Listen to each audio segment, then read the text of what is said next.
Welcome back to New World Next Week for 2023. I'm James Corbett of CorbettReport.com. And I'm James Evan Pilato from MediaMonarchy.com. We're trying to minimize our legal liability. We've got that story plus the 111 ground stop, but first up this year on our first episode for 2023, Swiss Army starts security deployment ahead of World Economic Forum. We take this from swissinfo.ch. I like how succinct this article is, James. 10 days before the 2023 edition, the military has begun work on security installations, the Defense Ministry said last Friday. That would be January 6th. Like every year, the military is supporting the civilian authorities in Canton Graubünden in preparation for the major event. It notes that the Swiss parliament renewed approval for 5,000 members of the Swiss Army to guarantee the security of some 3,000 World Economic Forum participants for the years 2022 to 2024. The high-level event attracts wealthy, high-profile business and political figures from all around the world, along with academics and other leaders of society. Last year's edition, of course, attended by the illustrious likes of U.S. climate envoy John Skull and Bones Kerry, tiny limp mogul farmer Billy Gates, and Rwandan President Paul Kagame. Even the evil Trump came when he was U.S. President, James. I'm sure he was just infiltrating it to figure out how to overthrow it. Current U.S. President Joe Biden will not attend this year's event, the U.S. Embassy in Bern also said on Friday, but Washington is sending a high-level delegation, including the aforementioned Kerry. There may also be some protests at the event, as in the past. The town of Davos has received "Please might we protest against you?" 2 requests for permission to demonstrate against the World Economic Forum. One is from the Socialist Youth of Graubünden, which intends to demonstrate on January 15th in the Town Hall Square. The other is Strike WEF, which is organizing a march against capitalism, the climate crisis, and global inequality. It's really coincidental and funny, James, that both those protest groups, hey, that's exactly what Klaus is mad about as well. And of course, as always is the case, if they need to gin up some violence, they can always bust in some payroll protesters and or provocateurs.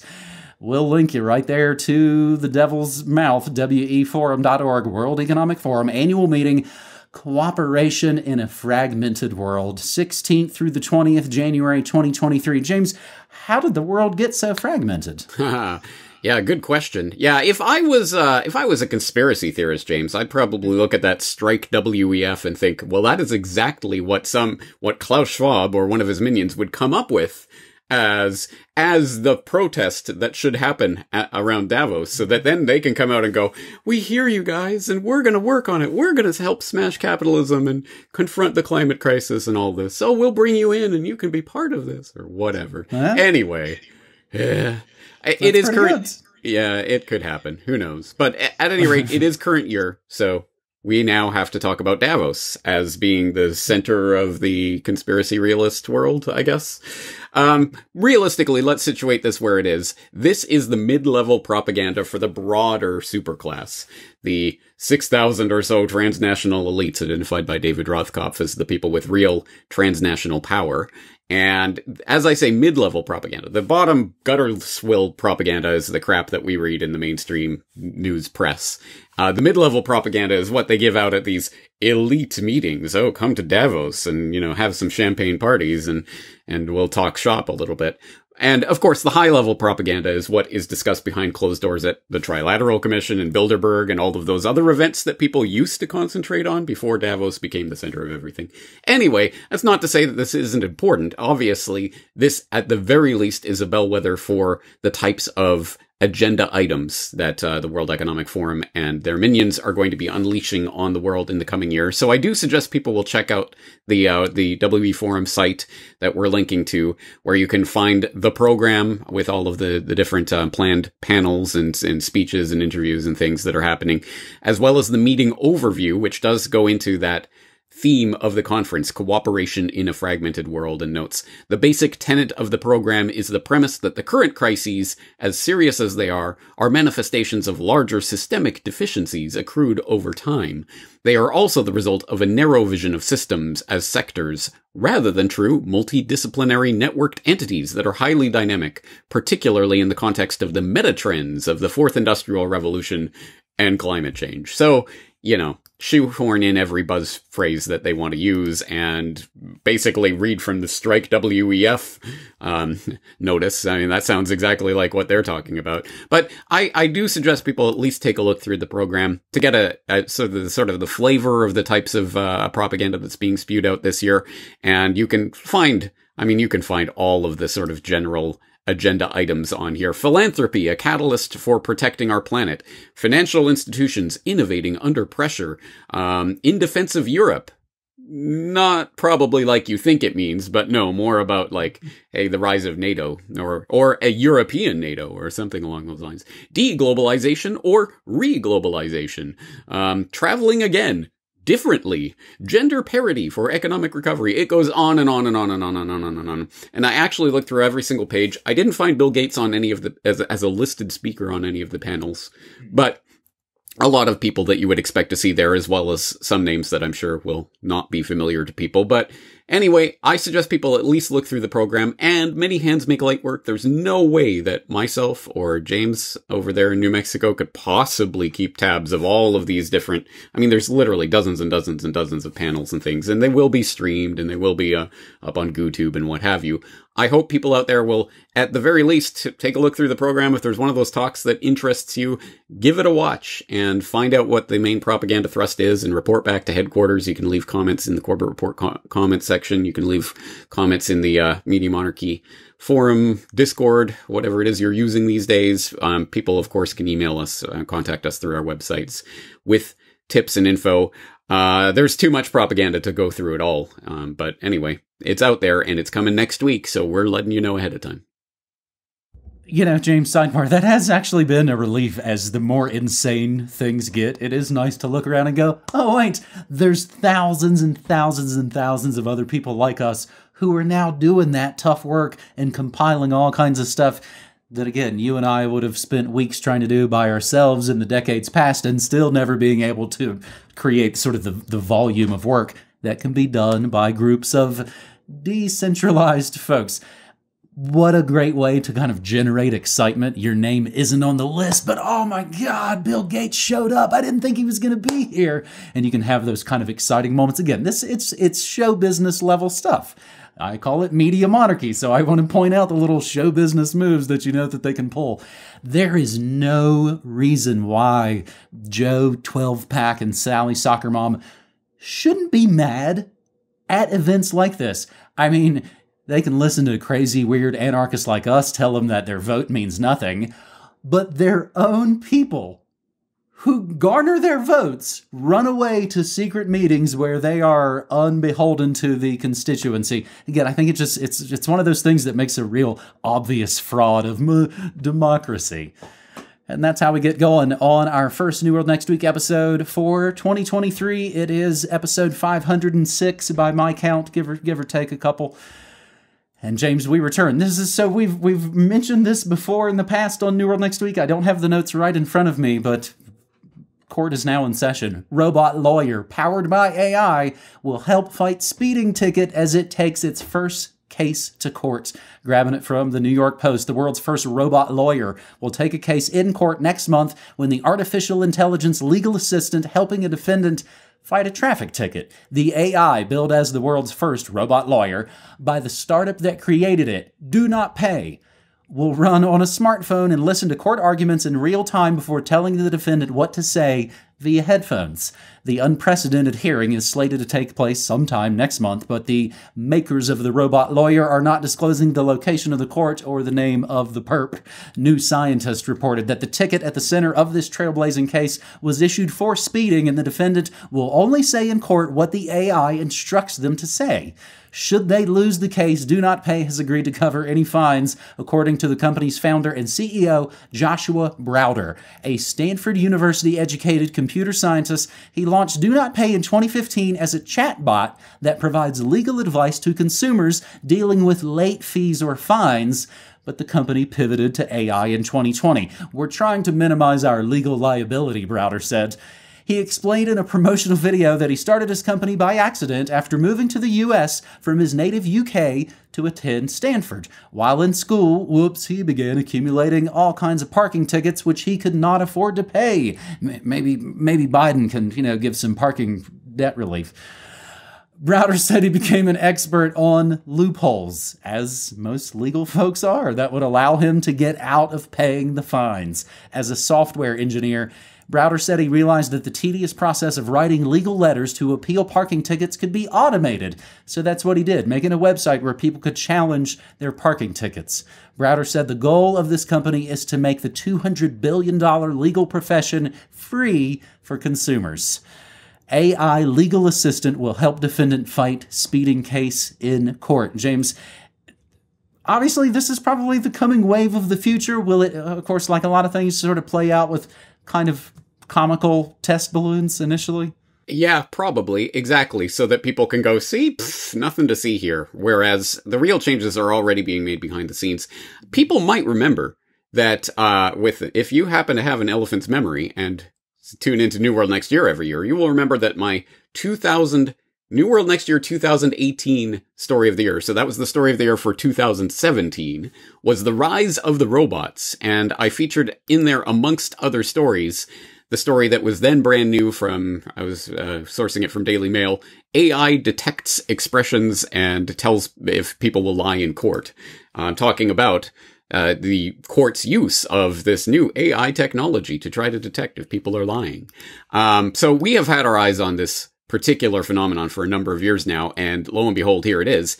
And Corbett Reporteers with an eagle eye will have spotted that I actually included this story, a different source, but I did include this story in my most recent subscriber newsletter editorial on things that will absolutely, definitely, no doubt happen in 2023, which was obviously a very tongue-in-cheek look at predictions for 2023, but did include some serious links. And I hope people follow the links, because there are dozens and dozens of links in there that open up thousands of other areas for exploration, one of which was this particular story. And on top of this particular story about the do not pay and advising some guy about a speeding ticket, oh, big deal. I found, while I was researching that newsletter, I found something that I didn't catch last year when it happened back in July. China uses artificial intelligence to run courts and supreme justices. China is improving its judicial system with artificial intelligence by suggesting legislation, creating papers, and identifying seen human faults in decisions. Beijing's Supreme Court stated in an update on the system issued this week that judges must now formally consult the AI on every case. Did you know that was happening in China? I did not until I uncovered that. I did put it in the newsletter editorial. I hope people saw that, picked up on that. I think that's pretty big, but I think that's kind of the encapsulation of the issue here, because once again, people will get caught up in that stuck on stupid conversation about, oh, artificial intelligence is not really intelligent. It's not thinking. The toaster doesn't have a soul. Okay, fine. But algorithms are increasingly governing your lives, including algorithms that you don't even know are operational.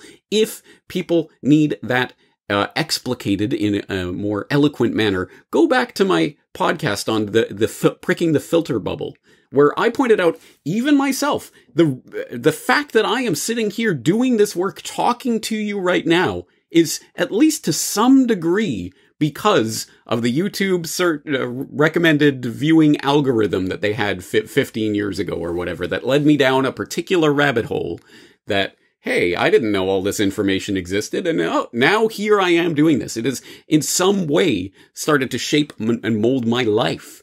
And I think people are... It's not just about YouTube search recommendations. It's not just about courtroom lawyers or what have you. It's all of these things, plus a million other algorithms that you do not know are at work shaping and molding your life from behind the scenes. I think this is a very, very important story, and this just gives one window into it. But if people want to continue exploring that do not pay company in particular, I do have some more links about different ways that it's being used to haggle with cable companies to get refunds and reduce prices and things like this. Hey, cool, this nifty new technology is going to just do things for me behind the scenes. I don't even have to think about it. But the more of our lives that we surrender to these algorithms, the more we become ensconced in this algorithm prison from which maybe one day we won't be able to escape. Or as was said in the Back to the Future 2 documentary, the justice system moves swiftly now that they've abolished all the lawyers. James, our third and final story on this New World Next Week, episode 506. So, as a member of the media, and of course I've worked in FM radio and things around the country, you get put on these lists to start to get, I'm sure you suddenly start to get emails.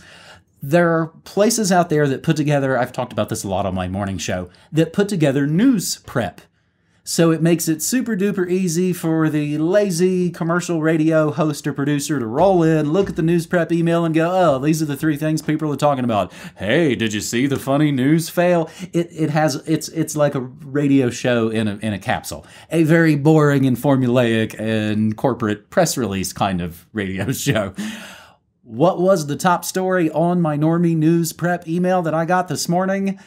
All flights grounded in the United States. I'm like, that seems vaguely important. FAA lifts airline ground stop as delays and cancellations pile up. This article, of course, from a little bit after the fact. The U.S. Federal Aviation Administration lifted its ground stop order Wednesday morning after suffering a nationwide technical outage causing mass cancellations and delays. And it wasn't even all the pilots suffering a coincidence. The travel chaos was caused by the failure of the FAA's Notice to Air Missions, NOTAM, NOTAM system, which alerts pilots and other personnel about airborne issues and other delays at airports across the country. More than 1,000 flights were canceled in the U.S., and more than 6,700 more flights in the U.S. were delayed as of 11:30 a.m. East Coast time this morning. As I come to you, January 11th, 2023, FAA investigators are continuing to search for the cause of the outage. Normal air traffic operations are resuming gradually across the United States following an overnight outage to the FAA's Notice to Air Mission system that provides safety information to flight crews. The FAA wrote on its 5th update of the morning. So as we were talking before we were taping, James, you and I and Brock were going, so are they calling it a cyber attack yet? White House says no evidence of cyber attack as Brandon gets briefed on the grounded flights. Furthermore, and interestingly enough, computer outage hits Canadian flight system hours after the U.S. system went down. James, is this real world or exercise? I guess we'll find out, and I guess we have to put in the usual caveat that we are 24 hours behind generally, so whatever has occurred in the past 24 hours by the time you watch this, we won't know about it, so maybe they'll come out and say it was a hack. Maybe they won't. I find the fact that Canada is now reporting problems with their NOTAM system, which I assume is a different system, so that certainly sounds like something. But we'll see. We'll see what way they go with it. And once again, this just highlights the sort of the underlying nature of the virtual flag reality that we're goose stepping into, which is whatever the government says. If they want to gin up an incident, they can just say Chinese, Russian hackers, North Korea, whatever, and then point the guns that way and start blazing. They could do it at any moment. And what can we say? Well, they said so. I guess so. I mean, how could you possibly determine whether that is a false flag or not? That's the point. And even if it was actually an attack, but they wanted to downplay it because they didn't want to go to war that day, they could just say, no, it was just a failure. And again, how would we know, right? We don't have access to the servers. We can't possibly monitor that. So anyway, this is the sort of the nature of what the beast that we're stepping into. And that just once again underlines the fact that at any time that they want to go to war, they could do whatever. They could obviously just disable their own systems and say it was an attack and point the guns in whichever direction they want to point them and say it was them, their hackers over there that did it, I tell you. So anyway, well, that hasn't happened yet as we're recording this anyway, so we'll see what plays out from this. But it's certainly, again, just a good reminder of where we are these days. Again, not only governed by algorithms, but governed by systems that could go down at any moment and can be blamed on anything. NewWorldNextWeek.com has DVDs, has USBs, actually it doesn't have. We have now totally sold out of the Media Monarchy hats, but it does have shirts and more. I never really mentioned this, James, but we put it in the verbiage of every New World Next Week episode. Become a member of the Corbett Report, corbettreport.com/members, or MediaMonarchy.com/join to help support independent media that's been around at a combined over 30 years. Those here in the States who want to support either of our work, maybe want to support Corbett's work, but I can get that. I can shuffle that money over. Cash check money order sent to Media Monarchy, P.O. Box 189, El Rito, New Mexico 87530. Remember to include an email address if you would like member access after you send some support to fear-free, ad-free media brought to you by you. James, that's our first episode. I lose count now of how many years we've been doing this. New World Next Week started October 2009, so I believe that's somewhere around 14 years or so. I think, by my calculation, that should be about right, yeah. We're moving into 14 years, yeah. It's been one hell of a ride so far, and we're still here. Good to see you again. Good to see all of the people out there tuning in once again, and looking forward to doing this throughout 2023. I think we'll leave it there for today. James, thanks for the stories. Thanks so much, buddy. Take care.